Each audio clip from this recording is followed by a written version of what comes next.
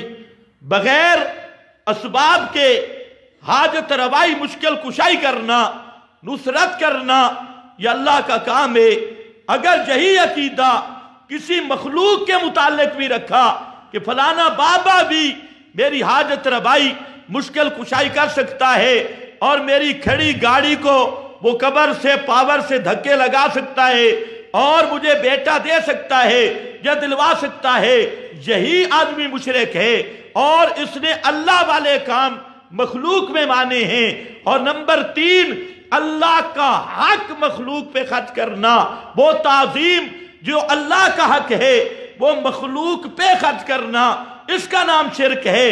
سجدہ اللہ کا حق ہے، اللہ رکوع اللہ کا حق ہے، قیام اللہ کا حق ہے، نظر نیاز منت منوتی اللہ کا حق ہے۔ یہ نظر نیاز منت منوتی سجدہ رکوع سور و پکار لہو دعوت الحق یہ اللہ کا حق ہے۔ غیبانہ حاجتوں میں پکارنا یہ اللہ کا حق ہے۔ اگر اللہ کا یہ حق کسی زندہ کو دے تب بھی مشرک ہے، کسی مردہ کو دے تب بھی مشرک ہے، کسی فرشتہ میں مانے تب بھی مشرک ہے، کسی نبی میں مانے تب بھی مشرک ہے۔ تو شرک یہی ہے، اللہ کی صفت مخلوق میں مانے، اللہ کے کام وہ مخلوق میں مانے، اللہ کا حق وہ مخلوق میں مانے۔ اور ایک شرک یہ بھی ہے اللہ کے حکم کے مقابل کسی مخلوق کے قانون کو مانے۔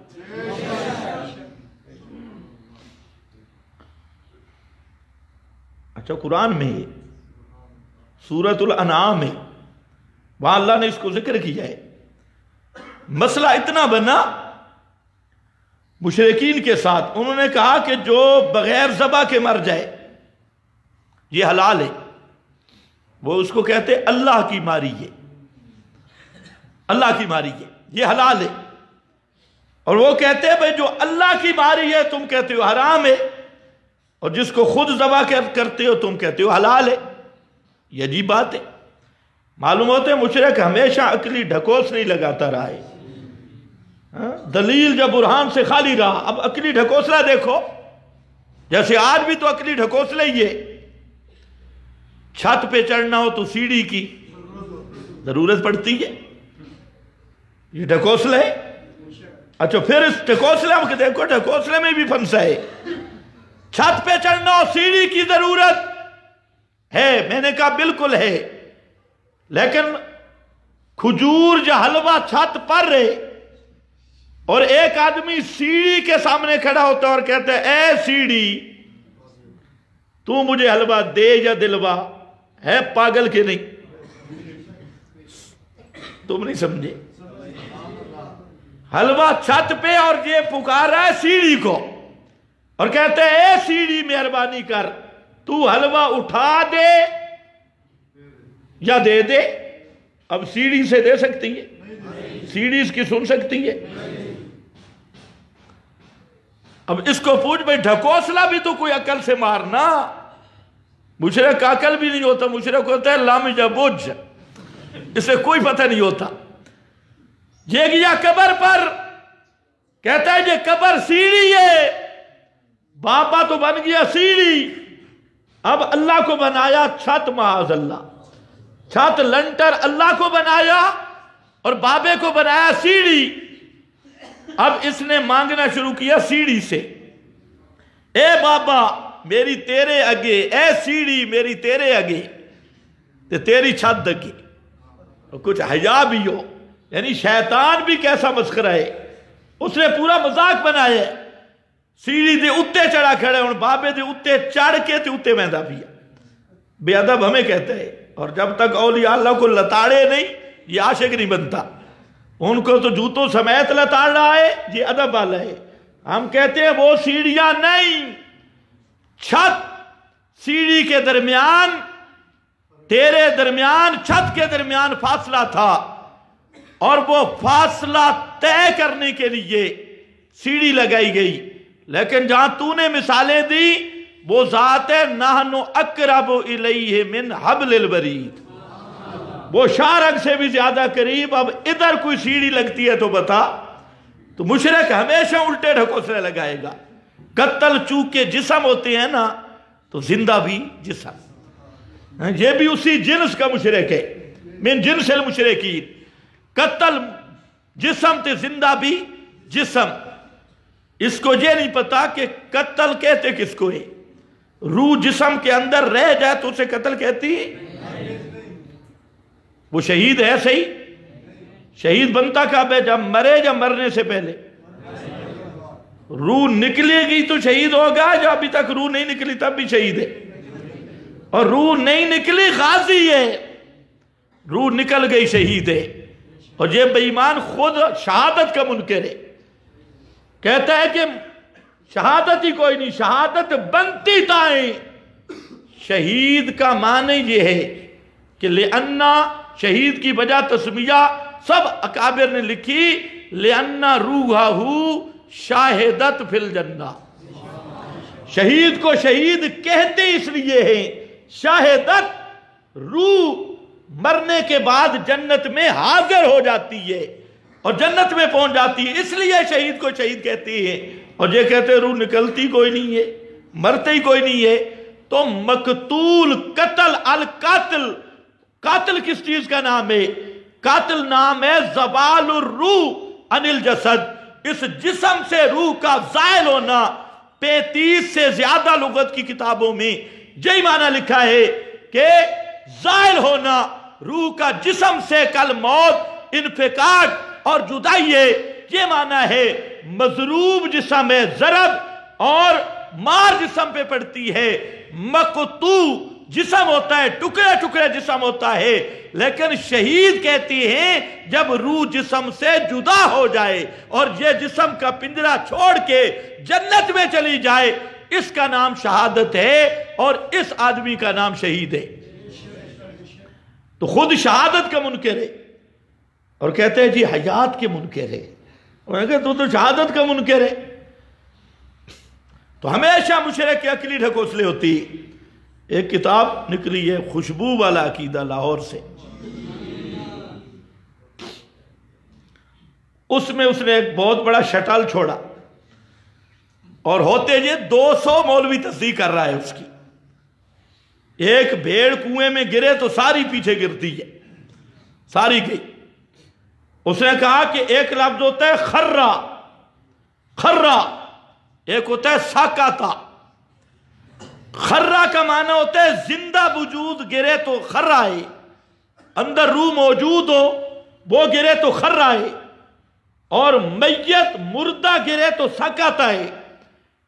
پہلے تجھے تمہید باندھی، اب آگے تقریر۔ حضرت سلیمان کا وجود جب گرا تھا نا، فلما خرہ، تو وہاں لفظ آیا ہے خرہ کا، معلوم ہوتا ہے کہ یہ حضرت سلیمان کی حیات کی دلیل ہے۔ حضرت سلیمان کا وجود زندہ تھا، حیات کی دلیل ہے۔ تو مشرک کسی طرح ڈھکوسلے لگاتا ہے اور باندر ٹپکولیاں کھیلتا ہے قرآن کے ساتھ بھی۔ اب اس سے کوئی پوچھے بھئی یہ جو تم نے تمہید رکھی، سکت اور خرہ کا فرق کیا ہے، 14 صدیوں میں کسی محدث نے، مفسر نے، اہل لغت نے، اہل معانی نے کوئی کتاب اس کی بیک پہ مل سکتی ہے جنہوں نے یہ فرق کیا ہو؟ میں پورے چیلنج سے کہتا ہوں کسی ایک بھی اہل لغت نے ساکاتا اور خرا کا یہ فرق نہیں کیا۔ یہ حضرت لاہوری، یہ لاہور والے بدبودار عقیدے والی سرکار کا شٹل اور بکواس سے جھوٹ ہے لغت پر اور اہل شریعت پر، کسی کتاب میں یہ مسئلہ موجود نہیں۔ نمبر 2، بخاری اٹھاؤ، بخاری میں موجود ہے کہ رسول پاک صلی اللہ علیہ وسلم گھوڑے سے گرے اور وہاں لفظ ساکتا کہے۔ تو اب جب گھوڑے سے گرے تھے زندہ تھے یا میت تھے؟ تو یہ بدبو والے عقیدے والی سرکار، وہ پیر صاحب تو کہہ رہے ہیں کہ مردہ گرے تو ساکتا کا لفظ آتا ہے، آپ زندہ گھوڑے سے گرے تو ساکتا کا لفظ بخاری میں موجود ہے وہاں۔ اور جہاں تک خرہ کی بات ہے تو اٹھائیں قرآن، اس کا ماضی مضارع دونوں قرآن میں آیا ہے۔ علماء سمجھتے ہیں ماضی بھی مضارع بھی۔ اللہ نے فرمایا فَخَرَّ عَلَيْهِمُ السَّقْفُ، ان پہ لنٹر گر گیا، اور لنٹر گرنے پر لفظ کیا ہے؟ خرہ۔ یہ کہتے ہیں خرہ زندہ، اندر روح ہو گرے تو لفظ خرہ بولا جاتا ہے۔ اس کا مطلب ہے کہ لنٹر کے اندر روح ہے، چھت میں بھی روح ہے، چھت بھی الچھت احیاء، یہ چھت بھی زندہ ہے، اس میں روح ہے۔ اور پھر قرآن نے کہا پہاڑوں کے بارے میں وَتَخِرُّ الْجِبَالُ هَدًّا، وہاں مضارع ذکر کیا، اور پہاڑ گر جائے ٹکڑے ٹکڑے ہو کر، وہی خرّا یخرّ۔ اب یہ لاہور والا خر یہ تجھے کہتا ہے کہ خرّا اور ساکتا کا یہ فرق ہے۔ اب یہ قرآن ہے تو قرآن کی بات صحیح ہے یا لاہوری خر کی بات صحیح ہے؟ یہ تو خدا کا قرآن ہے۔ اب میں بتاتا ہوں، اللہ ان کو ہدایت دے، خرہ اور ساکتا کا فرق ہے۔ اور اہل لغت نے لکھا خرہ کا لفظ ہے خرور الخریر سے، اور خرور الخریر کا معنی ہوتا ہے ایسا گرنا کہ آواز بھی گرنے کی آئے، دھڑام سے گرنا۔ اور ساکتا کے لیے آواز آنا ضروری نہیں، بساؤ کا چیز گرتی ہے آواز بھی آتی ہے، سنتے رہتے ہو کہ نہیں؟ گرنے کی آواز بھی آتی ہے۔ اگر گرے چیز آواز آئے تو عرب والے اس کو خرہ بولتے ہیں، اور اگر گری چیز آواز نہیں آئی تو اسے عرب والے ساکتا سے تعبیر کرتے ہیں۔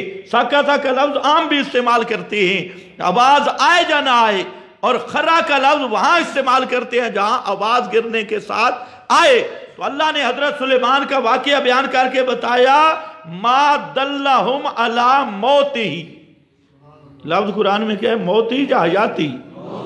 ما دلہم علی۔ اچھا جی، اتنے عقل کے اندھے ہیں کہ قرآن کے لفظ بھی نہیں سمجھ نہیں آتے۔ یہاں پر ما دلہم علی موتہی الا دابۃ الارض تاکل من ساعتہ، آگے فلما خرّا، جہاں دنیا کی کوئی تفسیر ہو، فلما خرّا میتن، حضرت کا وجود کھڑا تھا، اور جب لاٹھی کی ٹیک نکلی تو ایسے دھڑام سے گرا کہ اس کے گرنے کی آواز آئی، اور جنوں کو پتا چلا کہ وہ تو حضرت کا وجود گر گیا، تب تو انہوں نے آ کر دیکھا کہ معاملہ کیا پیش ہوا ہے۔ تو مشرک ہمیشہ ڈھکوں سے مارتا ہے، او پیچھے آ جاؤ۔ انہوں نے کہا کہ اپنی ذبح کردہ یہ کھاتے ہو اور اللہ کی ماری نہیں کھاتے، مر جائے۔ اللہ نے وہاں ایک آیت اتاری، ایک طرف پیارے پیغمبر فرماتے تھے کہ جو بغیر ذبح کے مر گئی وہ حرام ہے، ایک طرف حاجی ابو جہل شاہ صاحب، اس کی پارٹی تھی، وہ کہتی ہے جو بغیر ذبح کے مر گئی حلال ہے، وہ بھی کھانی جائز ہے۔ ایک طرف ابو جہل کی پارٹی، ایک طرف رسول اللہ کا فتویٰ کہ لا تاکلوا مما لم یذکر، اس چیز کو مت کھاؤ جس پہ اللہ کا نام نہیں لیا گیا اور یا ذبح نہیں ہوئی، اس کو مت کھانا۔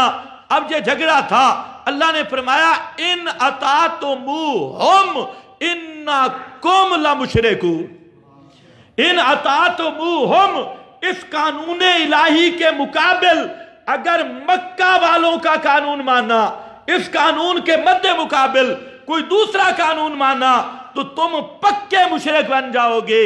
اللہ نے جہاں مسئلہ سمجھا دیا کہ اللہ کی کتاب، اللہ کے حکم، اللہ کے قانون کے مد مقابل اگر کوئی روایت پہ ایمان لائے وہ بھی مشرک ہے، کسی فقیہ پہ ایمان لائے وہ بھی مشرک ہے، کتاب و سنت کی صریح نصوص کے مقابل امام شافعی کی تقلید کرے وہ بھی مشرک ہے، امام ابو حنیفہ کی تقلید کرے وہ بھی مشرک ہے، امام بخاری اور امام مسلم کے راویوں پہ کتاب و سنت کے مد مقابل ان پہ ایمان رکھتا ہے اور قرآن کا مسئلہ نہیں مانتا، روایتوں کو پیش کرتا ہے، تو یہ سب سے بڑا مشرک ہے۔ اب بات تو صاف ہے، ان شرک لظلم عظیم۔ خیر مسئلہ تقلید آگے آ رہا ہے، قرآن لے آ رہا ہے۔ دیکھو، یا بنی لا تشرک باللہ ان الشرک لظلم عظیم۔ یہاں پر پھر ایک اور اللہ نے بات داخل کی، یہ لقمان حکیم کی وصیت کے درمیان میں اللہ نے والدین کے حقوق کا مسئلہ بیان کیا، لیکن یہاں مقصد نہیں، مقصد دوسرے مقام پہ۔ یہ قرآن کریم کا قانون ہے کہ ایک مضمون کو ایک مقام پہ تفصیلاً بیان کرتا ہے، ایک مقام پہ بعض آیات ہوں گی اس کی پوری بحث کر دے گا، اور باقی مقامات پہ قرآن اشارہ کرتا جاتا ہے تھوڑا سا، تاکہ وہ مضمون حاضر ہو جائے۔ یہ تو جہاں پورا مضمون دوسرے مقام پہ ہے، جہاں اللہ رب العزت نے پوری تفسیر کے ساتھ والدین کے حقوق بیان کیے، جہاں تک کہہ دیا لا تقل لہما ولا تنہرہما وقل لہما قولا کریما، وہ سارے حقوق قرآن بیان کرتا گیا۔ جہاں اللہ نے اور بات کی، فرمایا کہ اس کائنات میں سب سے بڑا حق انسان پر مخلوقات کے حقوق میں وہ اپنے والدین کا حق ہے۔ یہ مسئلہ آپ کو بھی معلوم ہونا چاہیے، والدین اللہ کے حق کے بعد مخلوق میں کس کا حق ہے؟ والدین کا۔ مخلوق کے حقوق میں سب سے بڑا حق والدین کا ہے، اسی لیے اللہ نے فرمایا وَقَضَىٰ رَبُّكَ أَلَّا تَعْبُدُوا إِلَّا إِيَّاهُ وَبِالْوَالِدَيْنِ إِحْسَانًا۔ اللہ نے یہ فیصلہ کیا کہ اس کے سوا کسی کو نہ پکارنا، یہ فیصلہ پہلے ہے، مسئلہ توحید پہلے ہے، لیکن وَبِالْوَالِدَيْنِ إِحْسَانًا، والدین کے ساتھ نیکی اور احسان کرنا، احسان کرنا یہ اللہ کا حکم ہے۔ اور نبی کریم صلی اللہ علیہ وسلم کے لمبے چوڑے فرمودات جس میں آپ نے واضح طور پہ ذکر کیا، سب کا خلاصہ یہ ہے کہ جو آدمی اپنے والدین کی خدمت نہیں کرتا اور ان کو خوش نہیں کرتا، وہ آدمی اس کا خاتمہ ایمان پہ نہیں ہوتا، اس کا خاتمہ ایمان پہ نہیں ہوتا، اور وہ دنیا میں کبھی سکھ اور چین اس کو نصیب نہیں ہوگا، چاہے ارب پتی کیوں نہ ہو۔ یہ والدین کی نافرمانی کی ایک سزا ہے کہ اللہ سکون چھین لیتے ہیں اور اس کا سکون ختم ہو جاتا ہے۔ پیسہ ہونے کے باوجود، مال ہونے کے باوجود یہ اللہ نقد سزا دیتے ہیں کہ جو آدمی اپنے والد کا بے ادب نافرمان، اپنی والدہ کا بے ادب نافرمان، دنیا کا سکون اور خاتمہ ایمان والا اس سے چھن جاتا ہے۔ اس لیے یاد رکھو، اگر کوئی انسان دنیا میں سکون چاہتا ہے اور عبادات کی لذت چاہتا ہے تو اللہ رب العزت نے اپنے حق کے بعد سب سے بڑا حق بیان کیا تو اپنے والدین کے ساتھ حسن سلوک کا حق بیان کیا۔ اللہ کے محبوب نے فرمایا کہ باپ یہ جنت کا دروازہ ہے، اور اللہ کے محبوب نے فرمایا جس نے باپ کو ناراض کیا اس نے اللہ کو ناراض کیا۔ اور یہاں بھی قرآن نے اسی کی طرف اشارہ کیا۔ آج مغربی تہذیب نے ہماری سب چیزوں کو تباہ کر دیا۔ مغرب میں تو والدین کا تصور ہی نہیں، وہاں تو نکاح ہی نہیں، بچے کو اپنا والد معلوم ہی نہیں.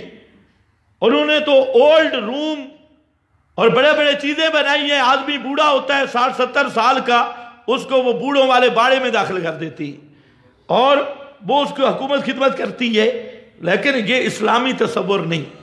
اسلام نے والدین کو عزت دی، ماں کو عزت دی، والد کو عزت دی، اور اللہ کے محبوب کے بے شمار فرمودات وہ والدین کی عزت کرنے پر. اور خود قرآن کریم میں یہاں تک فرمایا لا تقل لہما اف، اپنے والدین کو اون نہ کرنا، اف نہ کرنا.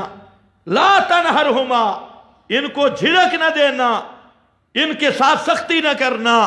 وقل لہما، اور ان کو کہنا بات نرم طریقے سے، لہجہ نرم ہو، لفظ سخت نہ ہوں. یہ قرآن کا حکم ہے. آج یہ نوجوان نہیں سمجھتے، لیکن یاد رکھو کہ یہ وہ جرم ہے کہ جس کا دنیا میں نقص سزا ملتی ہے. آج اگر والدین کی خدمت نہیں کرو گے، جو تم کرے گو ڈبل سزا بڑھاپے میں تمہیں ملے گی، ڈبل ملے گی. یہ عدلے کا بدلہ دنیا میں ہوگا. اس لیے سب سے اللہ کا محبوب آدمی وہ ہے جس کا عقیدہ صحیح ہو گیا اور حقوق العباد میں سب سے بڑا حق اپنے والدین کی خدمت میں وقت گزر گیا. اور سب سے بڑا بدبخت انسان وہ ہے جس کو والدین بڑھاپے میں ملے، ماں وہ دیکھتی رہ گئی، باپ دیکھتا رہ گیا، اور اس کو ماں باپ کے ساتھ نہ بات کرنے کا ٹائم ملا، نہ خدمت کے لیے ٹائم ملا. اور اگر کسی نے کیا تو ان کے سامنے نوکر رکھے. والدین نے اس لیے تجھے نہیں پالا تھا، اپنے ہاتھ سے خدمت کر، اپنے ہاتھ سے جو کچھ ہو سکتا ہے کر. اس سے بڑی نیکی اور بھلائی یہ نہیں ہو سکتی. جو اللہ کے محبوب سے حضرت سعد رضی اللہ تعالیٰ عنہ نے سوال کیا کہ اللہ کے محبوب میری اماں فوت ہو گئی ہے.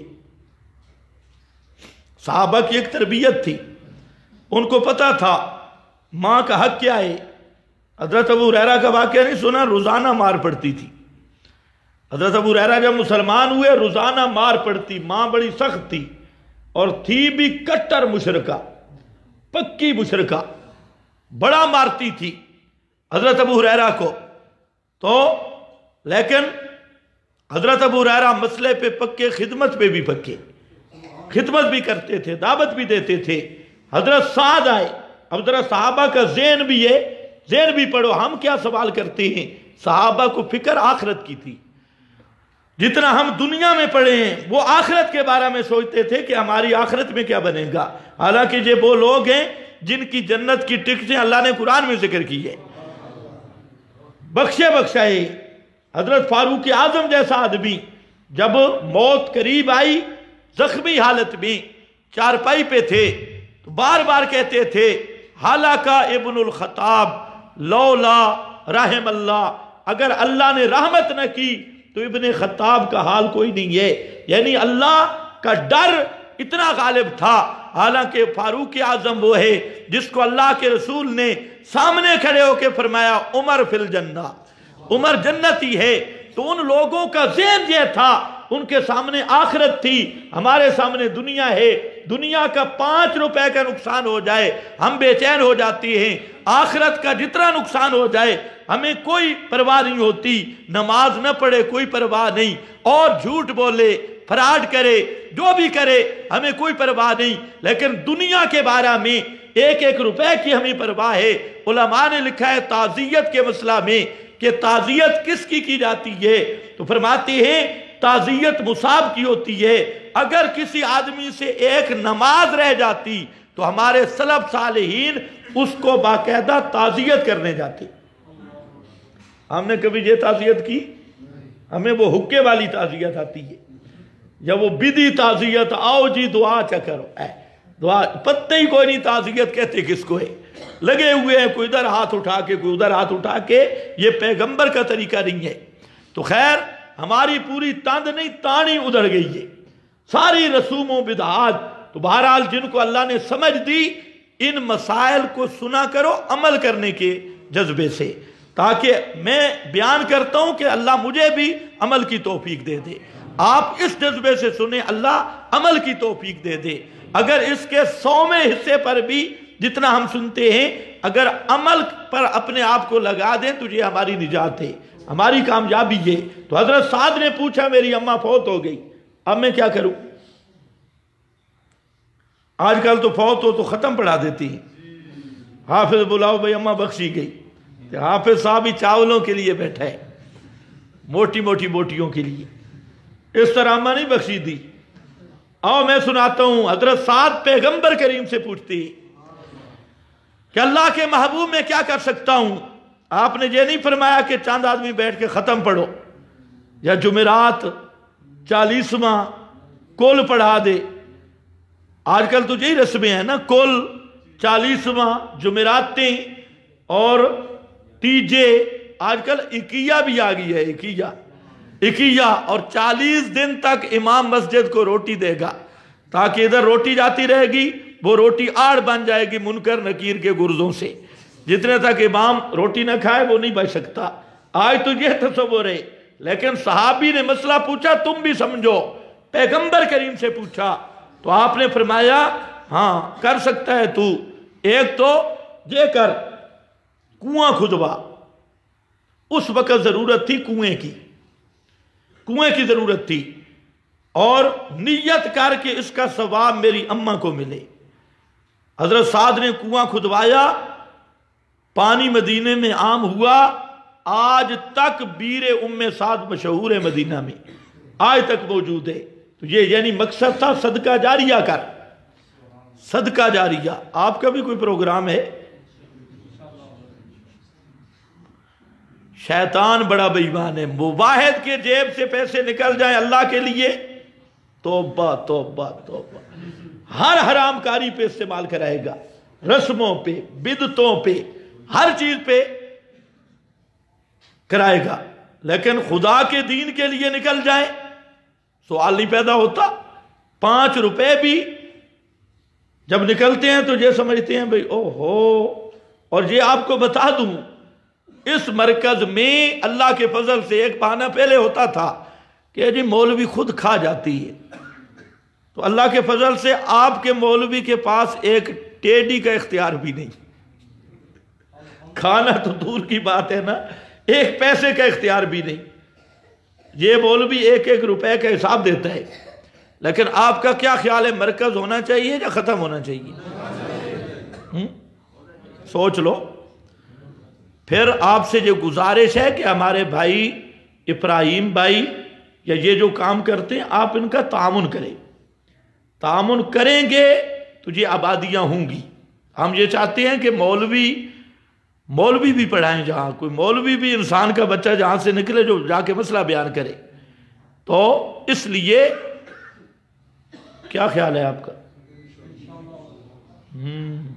ابھی میں پوچھا تو پتہ جائے گا۔ چلو اللہ توفیق دے دے۔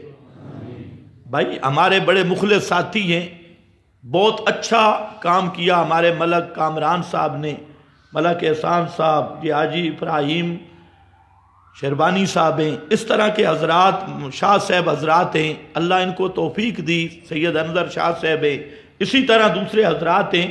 تو ہماری پوری شورا کی ترتیب تو اب جو ہے یہ تعمیرات، اب ہم انشاءاللہ مسجد شروع کریں گے، اور یہ تعمیرات کا 1 روپے کا آج تک جس نے دیا آج بھی وہ حساب لے سکتا ہے، 1 روپیہ بھی جس نے دیا، ہمارے پاس ایک چیز کا حساب موجود ہے۔ لیکن مواحد کنجوس نہیں ہوتا، مواحد کو اپنے مراکز کا دل کھول کے تعاون کرنا چاہیے اور اپنے گھر سے زیادہ تعاون کرنا چاہیے۔ اللہ یہ بات سب کی قسمت میں کر دے۔ اگر آپ حضرات کی یہ ذوق پیدا ہو جائے نا کہ ہم نے اپنے دین کو بچانا ہے، ہم نے اپنے مذہب، اپنے عقیدے کی حفاظت کرنی ہے، توحید و سنت کی خدمت کرنی ہے، تو یہاں تو آپ کے سارے بہانے ختم ہو گئے۔ اور یہ بات جو ساتھی یہ محسوس کرتے ہیں نا بھئی چندہ نہیں مانگنا چاہیے، نہیں کہنا چاہیے، تو ان کی خدمت میں گزارش ہے، رسول پاک نے خود چندہ کیا ہے اور عورتوں سے بھی کیا ہے۔ عید والے دن حضرت بلال کو جھولی دے کر بھیجا عورتوں کے پاس کہ دو، تو خدا کے دین کے لیے انفاق پورا قرآن بھرا پڑا ہے کہ اللہ کے راستے میں خرچ کرو، مراکل پہ خرچ کرو. تو اس لیے آپ کو بھی اس بات کا احساس ہونا چاہیے. آئندہ جمعہ پر انشاءاللہ آپ کی خدمت میں گزارش کروں گا. آج ہماری شورا کی میٹنگ ہے, اس میں جو مشورہ طے ہوگا تو آئندہ جمعہ پہ آپ کو اطلاع کروں گا. تو اس کے لیے نہ ہم مانگنے والے ہیں وہ منگتوں کی طرح, آپ کو آگاہ کر رہا ہوں کہ آپ کی اللہ قسمت میں کر دے تو یہ آپ کے لیے سعادت ہے, نہیں تو اللہ کا ہاتھ بڑا وسیع ہے, آپ نہیں اللہ اوروں کو بھیج دے گا. یہ تو دین کا کام ہوتا رہے گا. آپ سے ہو جائے تو آپ کی خوش قسمتی ہے, اوروں سے ہو جائے تو ان کی خوش قسمتی ہے. تو دین کا کام تجھے چلتا رہے گا. بہرحال صحابی نے سوال کیا تھا تو آپ نے فرمایا صدقہ جاریہ ہے. آپ کے بھی والدین فوت ہوئے ہوں گے, رشتہ دار فوت ہوئے ہوں گے, تو آپ یہ کام کر سکتے ہیں کہ یہ جو صدقہ جاریہ تعمیرات ہیں مولویوں کو نہ کھلاؤ. ان تعمیرات میں اینٹیں, بجری, سیمٹ, علم جہاں, کمرے, مسجد, اس کا کوئی چیز اپنے ذمہ لے لیں تو وہ آپ کا بھی صدقہ جاریہ ہوگا. چاہے اپنے والدین کی طرف سے کرے, اپنی طرف سے کرے, اپنے قریبی رشتہ داروں کی طرف سے کرے, تو یہ اتنا بڑا کام ہے. دوسرا ایک صحابی تھا, اس نے پوچھا جی میری اماں فوت ہو گئی, غالباً ایک روایت میں باپ کا تذکرہ ہے, تو وہ حج کا ارادہ کرتی تھی, اس کی ذہن میں تھا حج, تو میں کیا کر سکتا ہوں؟ تو آپ نے فرمایا اگر اس پہ قرضہ ہوتا تو اس کی طرف سے قرضہ اتار سکتا تھا یا نہیں؟ تو فرمایا عرض کی کہ میں اتار سکتا تھا. تو آپ نے فرمایا اس کی طرف سے حج بھی کر سکتا ہے, ماں کی طرف سے, باپ کی طرف سے حج بھی کر سکتا ہے. بہرحال واپس آ جاؤ, والدین کی زندگی میں خدمت کرنا اور وفات کے بعد ان کے لیے دعائیں کرنا, مغفرت کی, ان کے طرف سے صدقہ کرنا, ان کی طرف سے حج کرنا, یہ وفاداری ہے وفات کے بعد بھی, اور یہ ان کے لیے اچھائی ہے, آپ کے لیے بھی اچھائی ہے. بدعات سے بچ جاؤ. یہ کل 40 میں جمعراتیں ختم, یہ پارٹیاں, یہ نہ آپ کو ثواب ہے نہ والدین کو, یہ سب پیغمبر کی شریعت میں اضافے ہیں, تحریفات ہیں, بدعات ہیں, رسومات ہیں. اس لیے اس سے بچ جاؤ. جو اصل شریعت میں طریقہ ہے وہ طریقہ ہے ایصال ثواب کا اور ثواب کے اہدا کا, ہدیہ کرنے کا, اور وہ طریقہ مسنون ہے, سنت سے ثابت ہے. خیر بہرحال تو فرمایا یہاں قرآن نے اور انداز رکھا, فرمایا والدین کا سب سے بڑا حق ہے. اللہ نے وصیت کی وَوَصَّيْنَا الْإِنسَانَ بِوَالِدَيْهِ حَمَلَتْهُ أُمُّهُ وَهْنًا عَلَى وَهْنٍ. ہم نے تاکیدی حکم کیا انسان کو اپنے والدین کے ساتھ حسن سلوک کرنے کا. حملت ہو, اٹھاتی ہے ماں اس کو, وہنن علی وہنن, جب نطفہ ٹھہرتا ہے ماں کمزوری کی طرف جاتی ہے, اس حمل کو اٹھانا بھی کمزوری ہے, پھر جننا موت کے منہ سے نکلتی ہے, پھر اس بچے کو پالنا وہنن علی وہن. فرمایا فصالہ, اس کا فصالہ جو دودھ چھڑانا ہے, فی آمین انشکر لی, اللہ نے فرمایا میرا بھی شکر کر, اور اپنے والدین کا بھی میری ہی طرف سب نے لوٹنا ہے. لیکن یہاں جو مقصودی مضمون ہے والدین کے سارے حقوق بر حق ہیں اور سب سے بڑا حق ہے, لیکن فرمایا ان جاہداک علی ان تشرک بی ما لیس لک بہ علم. اگر والدین باوجود اتنے حقوق کے تجھے اماں کہے بابے کے نام کی نظر مان, تجھے ابا کہے لبیک یا رسول اللہ کے نعرے لگا, اور یا تجھے کہے کوئی باپ کہے یا علی مدد کا نعرہ لگا, فرمایا فلا تطعہما, اس معاملے میں سکے باپ کی بھی نہیں مان سکتا, ماں کی بھی نہیں مان سکتا. واہ قرآن. اپنے شیخ کی بھی, استاذ ذل اساتذہ کی بھی نہیں مان سکتا, شیخ الحدیث کی بھی نہیں مان سکتا.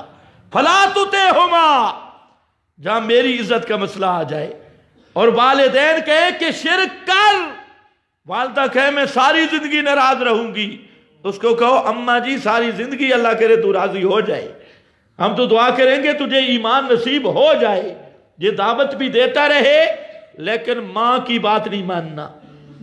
اچھا توجہ ہے نا؟